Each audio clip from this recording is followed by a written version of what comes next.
ओम नमः शिवाय। सोमवार का व्रत करने की विधि।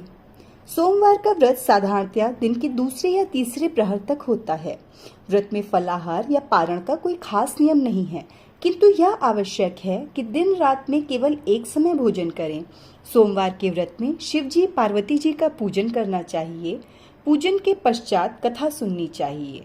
अच्छी सोमवार व्रत कथा। एक साहूकार था। उसके घर में अन्न धन आदि किसी प्रकार की कोई कमी नहीं थी, परंतु उसके कोई पुत्र ना था। वह इसी चिंता में दिन रात मग्न रहता और पुत्र की कामना के लिए प्रति सोमवार को चंद्रदेव के निमित्त व्रत एवं पूजन किया करता था तथा सायंकाल को शिव मंदिर में जाकर शिव जी पर दीपक जलाया करता था। उसके भक्ति भाव को देखकर एक समय पार्वती जी ने शिव जी से कहा, महाराज, यह साहूकार आपका अत्यंत भक्त है और सदैव आपका व्रत एवं पूजन बड़ी श्रद्धा से करता है। इसकी मनोकामना पूर्ण करनी चाहिए। शिव जी ने कहा, हे पार्वती, यह संसार कर्म क्षेत्र है। जैसा जिसका भाग्य होता है वैसा ही फल प्राप्त होता है। तब पार्वती जी ने अत्यंत आग्रह से कहा, महाराज, यह तो आपका परम भक्त है। इसका कष्ट आपको अवश्य दूर करना चाहिए। आप तो दयालु हैं, अपने भक्तों के दुखों को दूर करते हैं। अतः आप ऐसा नहीं करेंगे तो भक्तों के कष्ट कौन दूर करेगा। पार्वती जी का ऐसा आग्रह देख शिव जी महाराज कहने लगे, हे पार्वती, इसके कोई पुत्र नहीं है, इसी चिंता से यह दुखी रहता है। इसके भाग्य में पुत्र ना होने पर भी मैं इसको पुत्र प्राप्ति का वरदान देता हूँ, परंतु वह पुत्र केवल 12 वर्ष तक ही जीवित रहेगा। इसके पश्चात वह मृत्यु को प्राप्त हो जाएगा। यह सब बातें वह साहूकार सुन रहा था। इससे उसको ना कुछ प्रसन्नता हुई और ना ही कुछ कष्ट हुआ। वह पहले जैसा ही शिव जी महाराज का व्रत एवं पूजन करता रहा। कुछ काल व्यतीत हो जाने पर साहूकार की स्त्री गर्भवती हुई और 10वें महीने उसके गर्भ से अति सुंदर पुत्र की प्राप्ति हुई। साहूकार के घर में बहुत खुशी मनाई गई, परंतु साहूकार ने उसकी केवल 12 वर्ष की आयु जानकर कोई अधिक प्रसन्नता प्रकट नहीं की और ना ही किसी को यह भेद बतलाया। जब पुत्र 11 वर्ष का हो गया तो उस बालक की माता ने उसके पिता से विवाह आदि के लिए कहा, परंतु साहूकार कहने लगा कि मैं अभी इसका विवाह नहीं करूंगा और काशी जी पढ़ने के लिए भेजूंगा। फिर साहूकार ने अपने साले को बुलाकर उसको बहुत सा धन देकर कहा, तुम इस बालक को काशी जी पढ़ने के लिए ले जाओ। रास्ते में जिस स्थान पर भी जाओ यज्ञ करते और ब्राह्मणों को भोजन कराते जाना। वह दोनों मामा भांजा जगह जगह यज्ञ कराते और ब्राह्मणों को भोजन कराते काशी जा रहे थे।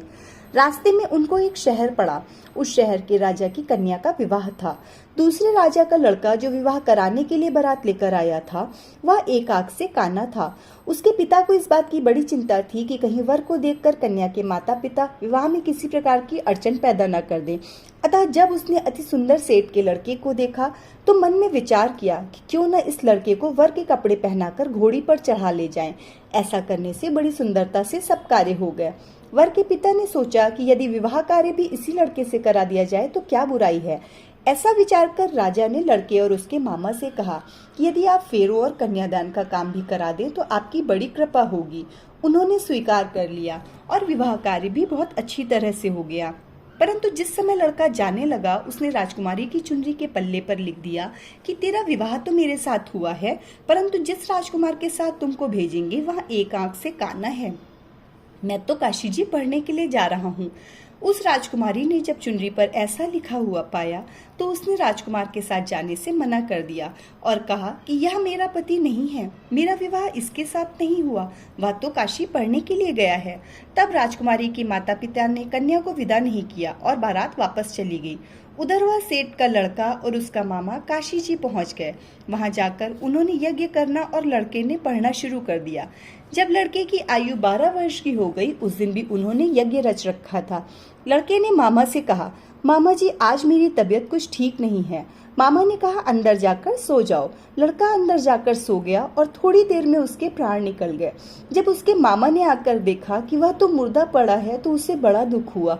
उसने सोचा, यदि मैं अभी रोना पीटना मचा दूंगा तो यज्ञ का कार्य अधूरा रह जाएगा।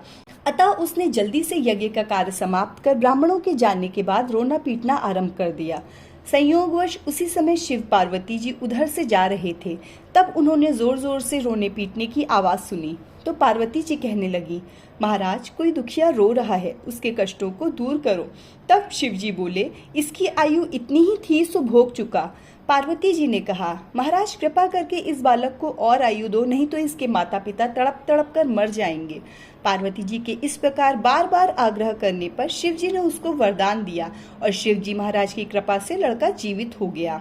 पढ़ाई पूरी हो जाने पर लड़का और उसका मामा उसी प्रकार यज्ञ करते हुए अपने घर की ओर चल पड़े। रास्ते में उसी शहर में आए जहाँ विवाह हुआ था। वहां पर आकर उन्होंने यज्ञ आरंभ किया। लड़के के ससुर ने उसे पहचान लिया और अपने महल में ले जाकर बड़ी खातिर की। साथ ही बहुत सा दान दहेज और दास दासियों सहित आदर पूर्वक लड़की और जमाई को विदा किया। जब वह अपने शहर के निकट आए तो मामा ने कहा कि मैं पहले तुम्हारे घर जाकर सबको खबर कराता हूँ। उस समय लड़के के माता पिता अपने घर की छत पर बैठे हुए थे। उन्होंने यह प्रण कर रखा था कि यदि हमारा पुत्र सकुशल घर वापस आ जाएगा तो राजी खुशी नीचे उतर आएंगे, नहीं तो छत से गिरकर अपने प्राण त्याग देंगे। इतने में लड़के के मामा ने आकर यह समाचार दिया कि आपका पुत्र आ गया है, परंतु उनको विश्वास नहीं आया।